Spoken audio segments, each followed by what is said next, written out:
নমস্কার দর্শকবৃন্দ, আমি ডক্টর তপন চৌধুরী। আমার ইয়োঘুমিয়া চ্যানেলে আপনাদের সবাইকে স্বাগত জানাই। আশা করি আপনারা সুস্থ আছেন এবং ভালো আছেন। দর্শকবৃন্দ, আপনার মাথায় কি এমন একটা চিন্তা আসে, যে চিন্তা বা যে ভাবনা আপনি চাইছেন না যে আপনার মাথায় আসুক, কিন্তু এই ধরনের চিন্তা বা কোনো খারাপ টাইপের চিন্তা আপনার মাথা থেকে কোনো মতেই বেরোয় না? এই ধরনের চিন্তাভাবনা, যেমন হয়তো ধরুন কোনো অশ্লীল চিন্তাভাবনা, যেমন ধরুন কোনো ঈশ্বর সম্বন্ধে কোনো অশ্লীল টাইপের চিন্তাভাবনা। আপনি হয়তো মনে মনে ভাবছেন যে এই চিন্তাভাবনাগুলো কেন আসছে, বা আমার মাথা থেকে চিন্তাভাবনাগুলো কেন যাচ্ছে না। আপনি নিজেকে একটা খারাপ মানুষ ভাবছেন, আপনি ভয় পেয়ে যাচ্ছেন, এটা নিয়ে বারবার ভাবছেন, চিন্তায় থাকছেন, অ্যাংজাইটিতে ভুগছেন, ডিপ্রেশনে ভুগছেন, কাউকে বলতে পারছেন না, বা কারোর সাথে যখন আলোচনা করছেন তিনি হয়তো আপনার যে চিন্তাভাবনা, আপনার যে আচরণবিধি, আপনার যে কথাবার্তা, সেগুলোকে একটা নাটক ভাবছেন। দর্শকবৃন্দ, এগুলো তা নয়। আপনি খারাপ মানুষ নন, এটা হলো একটা ওসিডির একটা অন্য রূপ। দর্শকবৃন্দ, আজকের আমি এই ভিডিওতে আলোচনা করব সেক্সুয়াল ওসিডি, রিলিজিয়াস ওসিডি এগুলো কি, এর সম্বন্ধে কিছু কার্যকর হোমিওপ্যাথিক ঔষধ এবং তার সাথে কিছু ঘরোয়া উপায়। আশা করব দর্শকবৃন্দ আপনারা ভিডিওটা শেষ পর্যন্ত দেখবেন। দর্শকবৃন্দ, এইবার আমি বলবো যে এই ওসিডিটা কি। অ্যাকচুয়ালি ওসিডি হলো অবসেসিভ কম্পালসিভ ডিসঅর্ডার, অর্থাৎ আপনার মধ্যে কোনো একটা ইচ্ছে বা কোনো একটা ভাবনা যেটা বারবার অটোমেটিকলি চলে আসা। যেমন ধরুন, আপনি হয়তো অনেককে দেখেছেন যে হয়তো তিনি ঘরের মধ্যে ঠিকঠাক আছেন, খেয়ে উঠলেন বা কোথাও হাত দিলেন, তার মনে হচ্ছে যেন হাতটা নোংরা হয়ে গেছে। দেখবেন অনেকে আছেন যারা কিনা বারবার হাত ধুতে চান। এছাড়াও যদি আমি কমন একটা ওসিডির উদাহরণ দিই, তাহলে আপনারা আরও ভালো করে বুঝতে পারবেন। দেখবেন আপনাদের মধ্যে অনেকেই আছেন যারা কিনা দরজায় তালা মেরে আসার পরে বা গাড়ি লক করে দিয়ে আসার পরে বারবার সেই লকটাকে চেক করতে যান। বারবার তার মনে হয় যে হয়তো লকটা লেগেছে কিনা, বা আমি তার দরজায় তালা মেরেছি কিনা, বা দরজাটা ঠিকঠাক করে বন্ধ হয়েছে কিনা। এছাড়াও আরও অনেক ওসিডির উদাহরণ রয়েছে। যেমন ধরুন, অনেকে আছেন বারবার প্রার্থনা করছেন, বারবার প্রণাম করছেন। এগুলো অটোমেটিক্যালি আপনার মাথায় আসে, বা এই ধরনের চিন্তাভাবনাগুলো অটোমেটিক্যালি আপনার মাথায় আসে। এরপরে আমি বলবো দর্শকবৃন্দ যে সেক্সুয়াল ওসিডি বা এই যে রিলিজিয়াস ওসিডি, এটা অ্যাকচুয়ালি কি।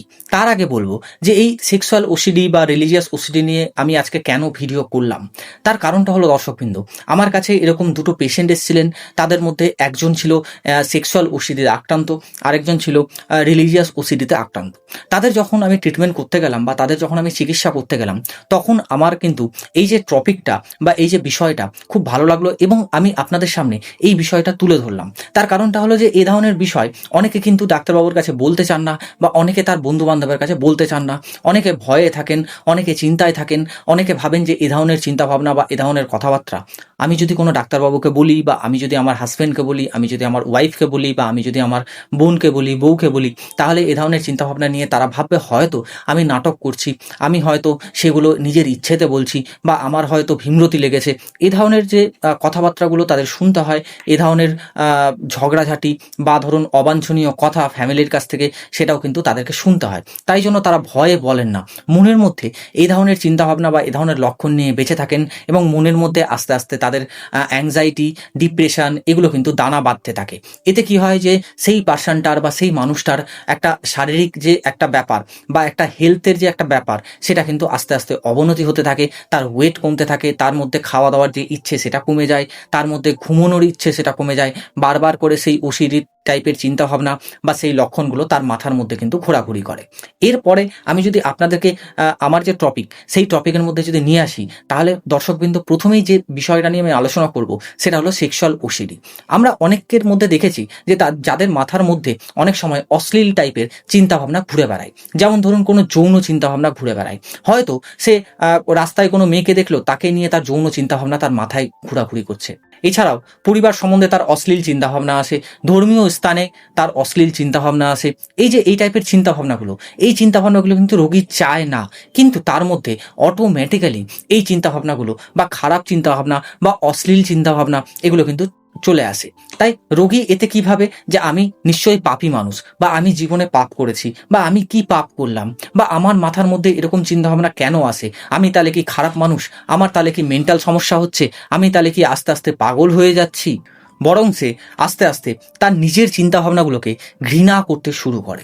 এছাড়াও দর্শকবৃন্দ, আমি যদি রিলিজিয়াস ওসিডির কথা বলি, তাহলে বলবো যে আপনি দেখবেন হয়তো অনেকে আছেন যারা কিনা দীর্ঘ অনেকক্ষণ ধরে পুজো করছেন, প্রার্থনা করছেন, ভগবানের সামনে বসে আছেন বা তার আরাধ্য দেবতাকে তার ধর্মীয় স্থানে গিয়ে তিনি সময় কাটাচ্ছেন, বারবার প্রার্থনা করছেন, অনেকক্ষণ সময় ধরে প্রার্থনা করছেন, ১০ বার ১৫ বার ২০ বার ধরে প্রার্থনা করছেন, ১০-১৫ মিনিট ধরে পুজো করছেন, বা বারবার তিনি মনে মনে ভাবছেন যে আমার প্রার্থনাটা হয়তো কম হয়ে গেল, আমি হয়তো খুব মন দিয়ে ডাকতে পারিনি আমার ঈশ্বরকে, আমার ভগবানকে। বা অনেকের মধ্যে দেখতে পাবেন যে তিনি বারবার প্রণাম করছেন। এছাড়াও তার মনে হয় যে আমি কি পাপ করেছি, আমার কথা কেন ঈশ্বর শুনছে না, আমার যে চাওয়া পাওয়া সেটা কেন ফিল আপ হচ্ছে না। তার মনের মধ্যে ঈশ্বর সম্বন্ধে উল্টোপাল্টা চিন্তাভাবনা এগুলো কিন্তু বারবার তার ঘোরাফেরা করে এবং তাকে প্রচুর পরিমাণে কষ্ট দেয়। দর্শকবৃন্দ, এক কথায় যদি আমি সেক্সুয়াল ওসিডি এবং রিলিজিয়াস ওসিডি দুটোর মধ্যে পার্থক্য করি, তাহলে বলবো দর্শকবৃন্দ, সেক্সুয়াল ওসিডির মধ্যে কিন্তু অশ্লীল কার্যকলাপ, যৌন চিন্তাভাবনা বা খারাপ চিন্তাভাবনা এগুলো কিন্তু থাকে। কিন্তু ধর্মীয় যে বা রিলিজিয়াস যে ওসিডি, তার মধ্যে কিন্তু খারাপ চিন্তাভাবনা তো থাকেই, তার সাথে ধর্ম সম্বন্ধে একটা চিন্তাভাবনা থাকে। অনেক সময় রোগীদের মধ্যে দুটো আলাদা আলাদাভাবেও দেখা যায়, অর্থাৎ আপনি দুটো আলাদা আলাদা রোগীকেও আপনি দেখতে পাবেন। এছাড়াও আপনি দুটো এই ওসিডির যে লক্ষণ সেটা কিন্তু একটা রোগীর মধ্যেও দেখতে পারেন। এরপরে বলবো দর্শকবৃন্দ যে 6টি বেস্ট হোমিওপ্যাথিক ঔষধ। এতে প্রথমেই আমি বলে রাখি যে হোমিওপ্যাথিক ঔষধ কি করবে, আপনার যে মানসিক লক্ষণ সেটাকে ঠিক করবে, এবং মানসিক লক্ষণ চলাকালীন যদি আপনার শারীরিক কোনো পরিবর্তন হয় বা কোনো রোগ হয় সেটাকেও কিন্তু ঠিক করবে। মনে রাখবেন দর্শকবৃন্দ, এই ওসিডির পেশেন্টদেরকে কিন্তু ইন জেনারেলি 200 পোটেন্সি দিয়েই শুরু করতে হয়। তাই আমার আলোচনার প্রথম যে ঔষধ সেটা হলো অরাম মেটালিকাম যে হোমিওপ্যাথিক ঔষধ। এই অরাম মেটালিকাম হোমিওপ্যাথিক ঔষধের মধ্যে আমরা দেখতে পাই এ ধরনের পেশেন্টের মধ্যে কিন্তু গিল্টি ভাবটা অনেকটা বেশি থাকে, অর্থাৎ নিজের আত্মসম্মানের একটা ব্যর্থতা থাকে, সে নিজেকে দোষী ভাবে, তার মনের মধ্যে অনেক সময় ডিপ্রেশন, অনেক সময় খারাপ চিন্তাভাবনা, অশ্লীল চিন্তাভাবনা, ধর্মীয় স্থানে গিয়ে খারাপ চিন্তাভাবনা এগুলো কিন্তু ঘুরতে থাকে। পরে সেই পেশেন্টটা বা পরে সেই রোগীটা মনে মনে ভাবতে থাকে যে আমার মধ্যে যে বা আমার মনের মধ্যে এরকম টাইপের খারাপ চিন্তাভাবনা এলো, এতে কি আমাকে ঈশ্বর ক্ষমা করবে, আমি কি আদৌ ক্ষমা প্রার্থী হব, আমি কি স্বর্গ লাভ করতে পারবো, না আমার নরকে জায়গা হবে। এই যে চিন্তাভাবনা তার মনের মধ্যে ঘুরতে থাকে, এবং তার মনের মধ্যে ঘুরতে থাকার জন্য সে কিন্তু মনে মনে ডিপ্রেশনে পড়ে, মনে মনে কষ্ট পায়, মনে মনে নিজেকে দোষী সাব্যস্ত হিসাবে প্রমাণ করে, নিজেকেই নিজে আস্তে আস্তে ঘৃণা করতে আরম্ভ করে।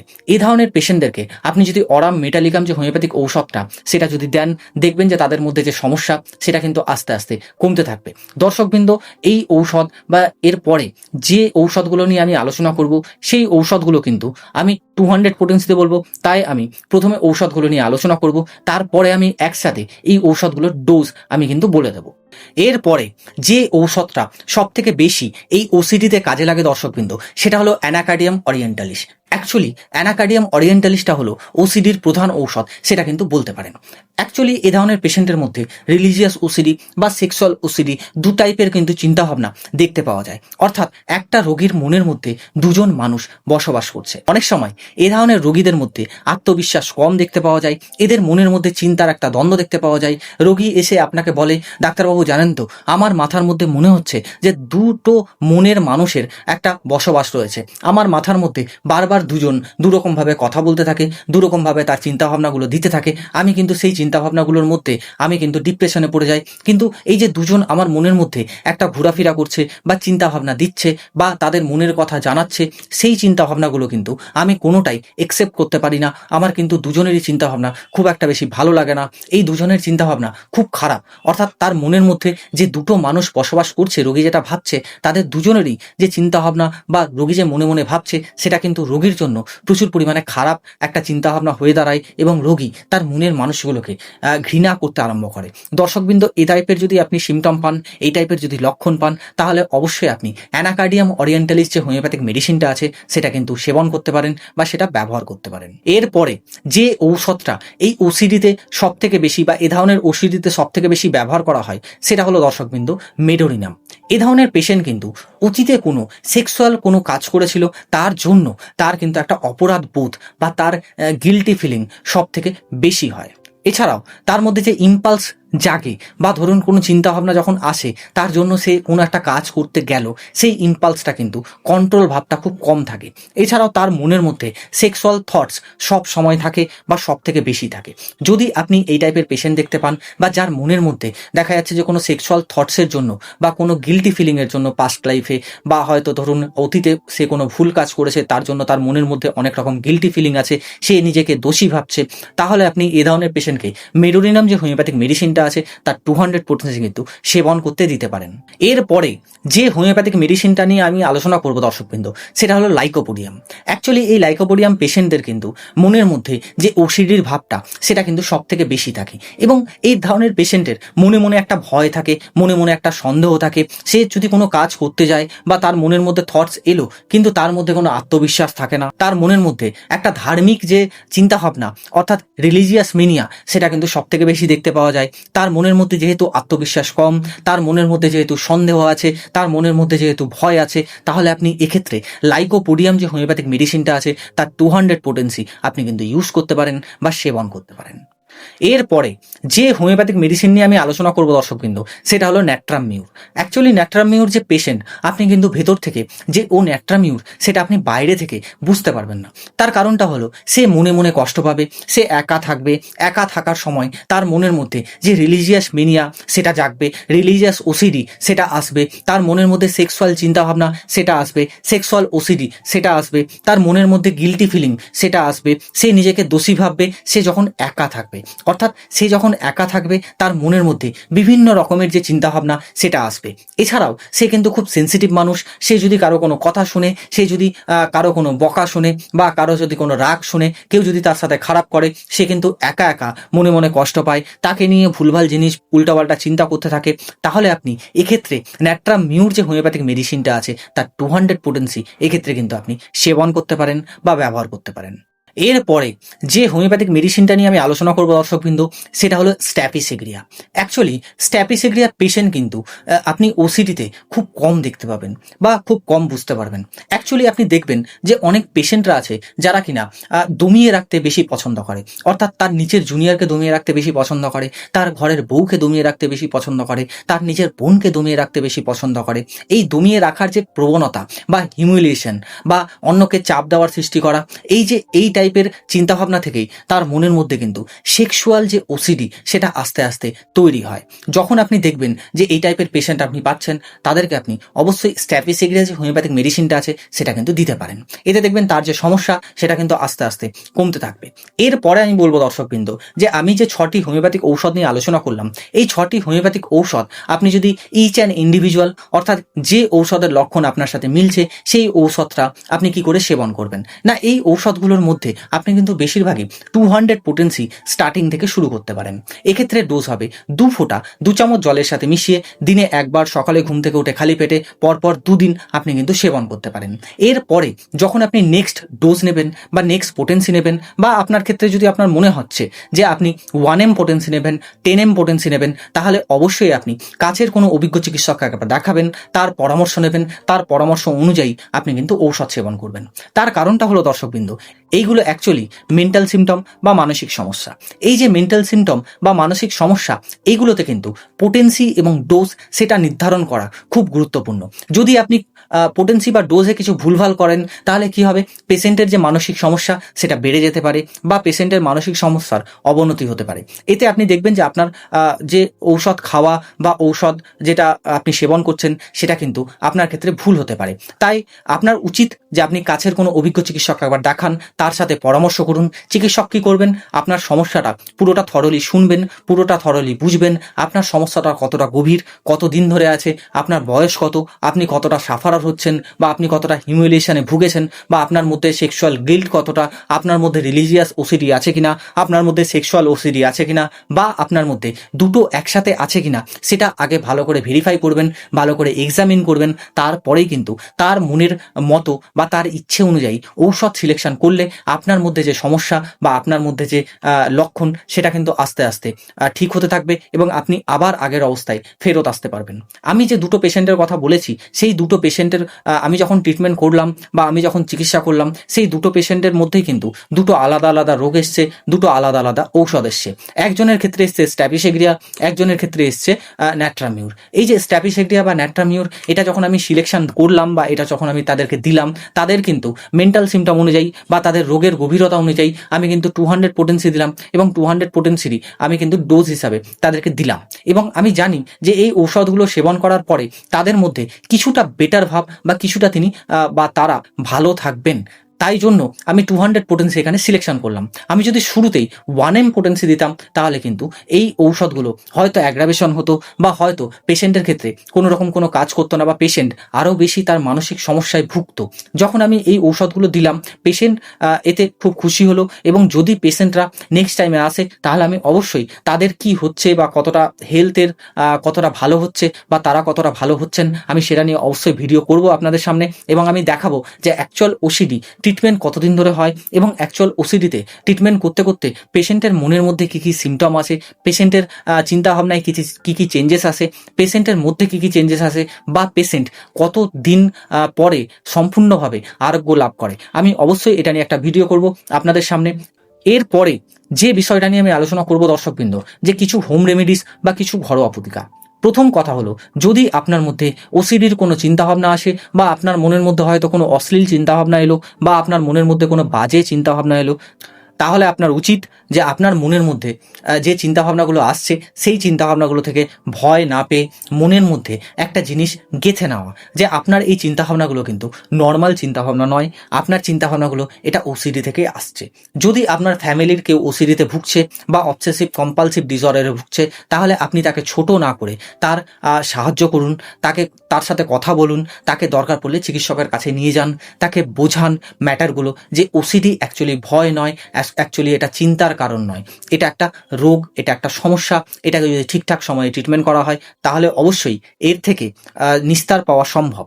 এরপরে বলবো দর্শকবৃন্দ, যে আপনারা অনেকেই আছেন যারা কিনা ওসিডিতে ভুগছেন, তাদের উচিত যে আপনাদের একটু মেডিটেশন করা বা একটু ধ্যানে বসা।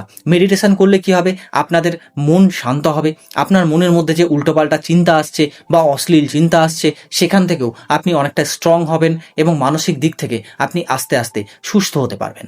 নেক্সট বলবো দর্শকবৃন্দ, যে আপনারা অনেকেই আছেন যারা কিনা ওসিডিতে ভুগছেন এবং তার সাথে সাথে আপনাদের মধ্যে মোবাইল ফোন ব্যবহার করার যে প্রবণতা বা ফোনের মধ্যে পর্ন দেখার যে প্রবণতা, সেটা কিন্তু দিন প্রতিদিন বেড়ে যাচ্ছে।